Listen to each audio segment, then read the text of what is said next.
Okay, and welcome everyone to a recap of AEW Dynamite. It was a Fyter Fest Night 1. We had some action-packed matches. We had a couple slow matches, but we ended it off with a bang. Literally. Okay, the first match that they brought out was Jon Moxley versus Carl Anderson for the IWGP US title. This is interesting because Carl Anderson is actually not an AEW wrestler. He is a TNA Impact wrestler. And on top of that, the IWGP US title match, which is NJPW's championship, has nothing to do with AEW as well.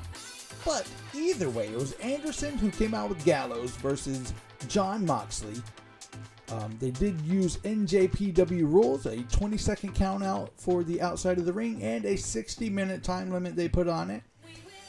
As soon as they came out, Kingston runs out and takes Gallows out from the ringside. They go off and battle it out to who knows where. It's a pretty good matchup between the two. They do a lot of back and forth. Eventually, Moxley does hit his finisher and retains the title. During the rest of the show, they had a couple back and forths. Next week, we actually will have Jon Moxley defending his title yet again in a Texas death match against Murderhawk Lance Archer. That is going to be a barn burner for sure, so be sure to look for that next week. Alright, the next match they had was for the FTW Championship. Ricky Starks was taking on Brian Cage, who is the current champion. Now, the FTW Championship is not a championship recognized by any wrestling organization. It's just some championship Taz has out there, and they sometimes wrestle for it. It's really weird. But this match basically ended how I predicted beforehand. Basically, here's what happened. Ricky Starks versus Brian Cage. Good back and forth, but obviously Brian Cage is the bigger, stronger guy. Hobbs and Hook were both at ringside. Taz went on commentary. Hook distracts the ref. Hobbs hits Cage in the face with the title. Ricky Starks gets the pin. They screw Brian Cage over. He is no longer on Team Taz. Everyone else is excited. They have a new FTW champion, Ricky Starks. Congratulations. Okay, the next thing that they did, Cody Rhodes came out super angry about last week. He calls out Tommy End, aka Malachi Black. He uses both of his names. Black goes up on the screen. He tells some weird story about seeing a man killing a horse. And I was confused, like, is Arn Anderson the horse? Is Cody the man? Who's the horse? I don't know what's going on. Anyway, Aleister Black comes to the ring. They go back and forth fighting. They're setting up a huge match because Malachi Black was wearing all black. Cody Rhodes was wearing all white. They will be definitely two forces to fight each other in some future, probably a pay-per-view or a special event. It'll be very exciting. Then they moved on to hearing from Hangman Adam Page after what happened last week with Kenny Omega. He comes out, he says he's going to challenge Kenny for the... Oh, he gets interrupted. All of the Elite come out. Kenny Omega, Don Callis, the Good Brothers, and of course those Young Bucks all come out to kind of surround him in the ring. The Elite throws a "You're not that guy" TikTok meme to Adam Page. The Dark Order runs out to back up Page. Eventually they cut it down to Kenny says, how about a 5 versus 5 elimination style? And Page accepts. Then Kenny says, what? If we beat you guys do not get any title shots. And Page says, yeah, but if we beat you guys, then I get a title shot and they get a title shot at the tag team title. So it should be interesting. I'm expecting Adam Page to win the match with the Dark Order. Sure, why not? So Dark Order will get a future tag team title match. Adam Page will get a future match against Kenny Omega, and that's what everyone wants to see. The best part of the segment was at the end when the entire crowd was chanting "Cowboy shit, cowboy shit." That was great. That was great. Anytime the crowd chants "cowboy shit," I'm ecstatic over it. I'm ecstatic. Now, I'm not gonna lie. The next three matches, they kind of are what they are. They were what they were. And yeah, I pretty much called who was going to win all three. I called how they were going to go. The first one we have up is Matt Hardy versus Christian. Two of the older guys on the roster. Yes, they've been fighting for 23 years. The whole history behind them, they should have made it bigger more than it is, but whatever. Hardy told his family to stay in the back, and we saw two older guys wrestle. They gassed out kind of quickly. Christian ended up hitting his finisher and getting the win. He is still undefeated in AEW.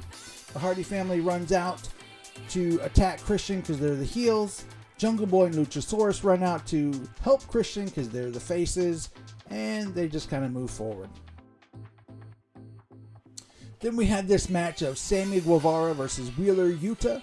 I guess Wheeler Yuta is part of the Best Friends, or he's an up-and-comer that's going to be part of the Best Friends. I don't even know. The Best Friends were in his corner, other than Trent, who just had a good recovery from surgery. So he's still out, recovering from that spinal surgery. Basically, this was exactly what it was going to be. It was a little bit of back and forth, but Sammy Guevara gets the win. Since Sammy's now a good guy, he gave respect towards Wheeler Yuta and just went on to the next match.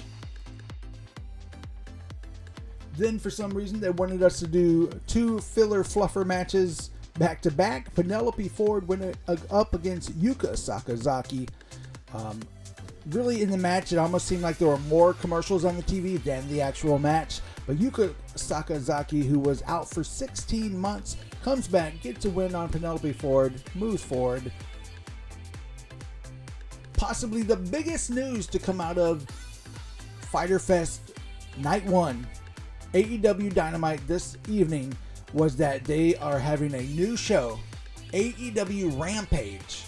It's a new show. They will be on Fridays, direct competition with SmackDown, starting August 13th. I don't know what this means. I don't know why they decided to do it. Maybe because, look, right now it's all peaceful, right? You got Monday Night Raw on Monday. You got NXT on Tuesday. You have AEW on Wednesday. All right, you have TNA Impact on Thursday. And you have Friday Night SmackDown on Friday. So it's all peace and love. But now, with AEW Rampage coming to Friday, I don't know the details. They haven't released much details of what exactly the show is going to be, whether it's 1 hour, 2 hours.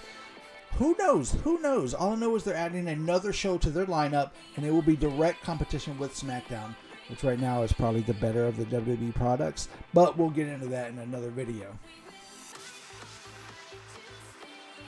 Then we get to our main event, Ethan Page versus Darby Allin, Coffin match. It was a good show. First of all, Allin comes out. He has a steel plate on his back. He hits a coffin drop on Ethan Page right away, knocking him out. That was pretty fun. Darby Allin then opens the coffin. Of course, Scorpio Sky hiding in the coffin. As soon as that happens, Sting comes out, battles with Scorpio Sky. They go off and disappear, so it really stays a one-on-one. They had a nice spot where they used the steel ring corner, like the hook, because Ethan Page unraveled it and was hooking Darby Allin by his necklace, his chain at one point. Then Darby Allin had Ethan fish hooked with the actual hook at one point, so that was kind of cool. At one point they had a spot where they battled inside the coffin, going back and forth. Steel steps got involved. They were in the middle of the ring. Ethan Page actually hit a razor's edge from the top rope on Darby Allin to the ring steps in the middle of the ring. That was pretty cool. Either way, at the end, Ethan Page was on the ring apron. Darby Allin goes up to the corner with his skateboard, does some weird skateboard trick where he actually stands on the skateboard and hits Ethan Page, knocking him into the coffin, and closes it for the win. And to add an exclamation point onto the victory, you know how I love exclamation points, he does a coffin drop from the top rope through the coffin with Ethan Page inside. And that's how we ended the show. It was pretty damn cool. So all in all, the show was pretty good. It had kind of some filler energy in the middle. They had a couple other segments that really were nothing to talk, write home about or anything like that. I am looking forward to Fyter Fest Night 2. There are some good matchups. You will see that in my preview video, which I'll be posting next week. And yeah, so if you want to see more wrestling content from me, just give me a quick subscription here on YouTube. You can also give me a follow over at twitch.tv/NordRomp. Every night, Monday through Friday, 7 p.m., we do talk about the live wrestling shows while we watch them in Discord. So make sure to check me out and join in the conversation. I'd love to see you there. And let me know in the comments, what match did you like the most? Tell me what match you liked the most in the comments. And yeah, everyone have a great night. I hope you enjoyed AEW Dynamite Fyter Fest Night 1 as much as I did. Even with that kind of dull middle fluff stuff in the middle. Everyone have a great night. We will see you guys next time. Remember, if you like the video, hit the like button. Hit that subscribe button. Comment down below. Ho!